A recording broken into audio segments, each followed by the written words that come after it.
बाबा साहब भीमराव अंबेडकर जी और बहुजन समाज पार्टी के संस्थापक मान्यवर काशीराम जी और तमाम समाज में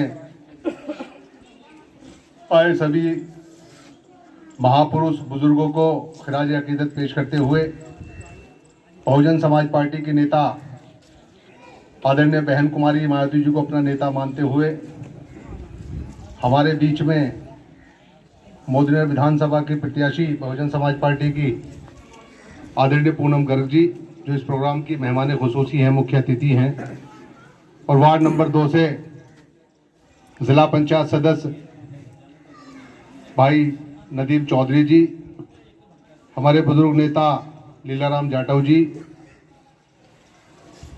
पूर्व विधानसभा अध्यक्ष और विधानसभा प्रभारी कई पदों पर अनेक पदों पर रहे तेजपाल सिंह जी, इस प्रोग्राम का संचालन कर रहे विधानसभा अध्यक्ष भाई मोहित जाटव जी, बिसोकर साहब ठेकेदार फराहिम साहब, मेरे साथ कलचीना से चल के आए भाई नज़ाकत साहब, शौकीन साहब, खालिद साहब, भोजपुर से अहमद भाई, फरीदनगर से हमारे मेंबर साहब, पत्रकार बंधुओं, मातृशक्ति माताओं बहनों, साथियों, इलेक्शन का माहौल है, इलेक्शन चल रहा है। तमाम पार्टी के लोग आप लोगों के बीच में आएंगे। तमाम लोग आकर के अपनी अपनी तारीफ करने का काम करेंगे और बताने का काम करेंगे कि अगर हमें मौका मिला तो हम ये करेंगे, वो करेंगे।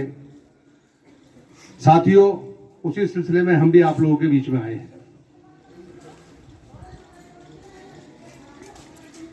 4 बार इस उत्तर प्रदेश बड़े प्रदेश की मुख्यमंत्री रही बहन कुमारी मायावती जी। सबने, यहाँ बुजुर्ग भी हैं, नौजवान साथी भी हैं, माता बहनें भी हैं, सबने देखा होगा कि जब जब इस प्रदेश में बहन जी मुख्यमंत्री बनने का काम हुआ तो इस प्रदेश का शासन और प्रशासन किस तरीके से रहा। और जहां तक किसान भाइयों का सवाल है तो मैं दावे के साथ कह सकता हूं कि जितना गन्ने का मूल्य हमारी नेता बहन कुमारी मायावती ने बढ़ाने का काम किया, आज तक किसी सरकार ने बढ़ाने का काम नहीं किया।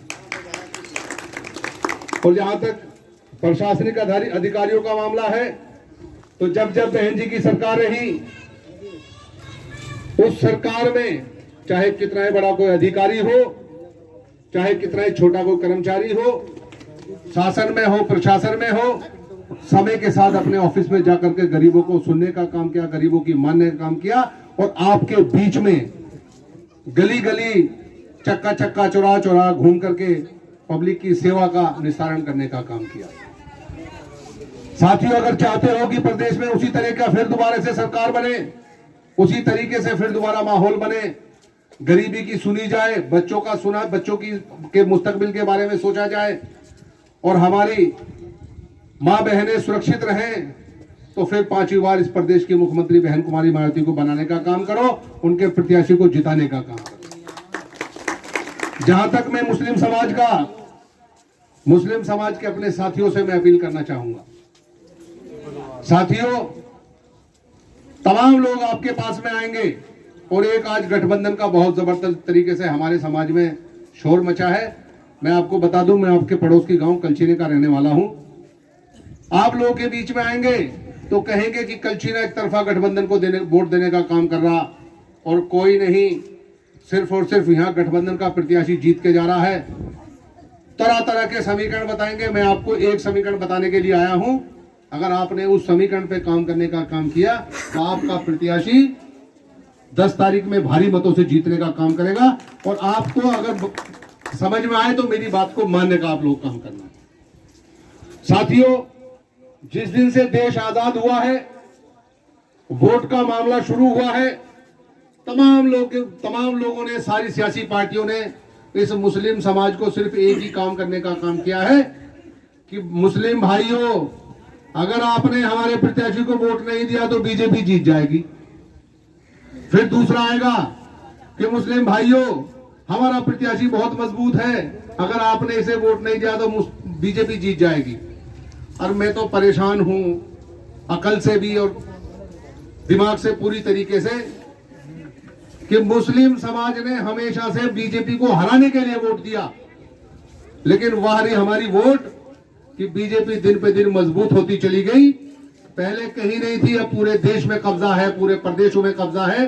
पता नहीं कौन सा सिस्टम है, कौन सी हिकमत अमली अपना ली है हमने।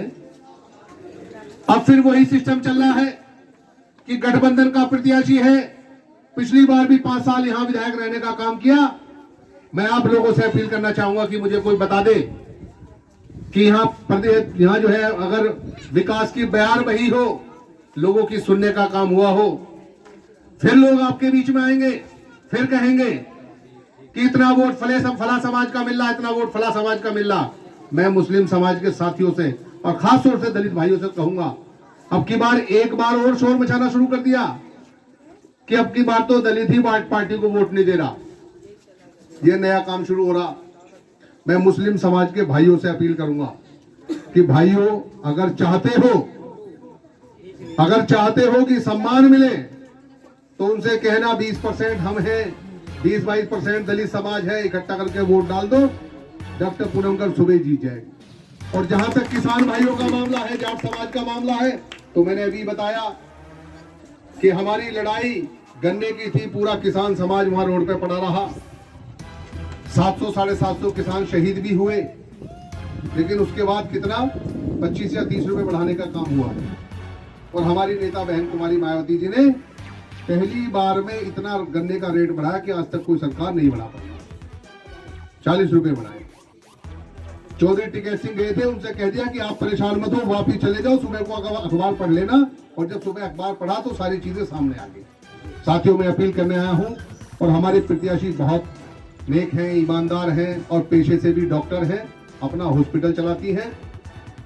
तो इसलिए तमाम समाज इकट्ठा होकर के इस प्रदेश के मुस्तकबिल के लिए, आने वाले बच्चों की मुस्तकबिल के लिए, किसानों के लिए, नौजवानों के लिए, बच्चों के लिए, महिलाओं के लिए, अब की बार आने वाली 10 तारीख को एक वोट बहुजन समाज पार्टी के प्रत्याशी आदरणीय डॉक्टर पूनम जी को देने का काम करना।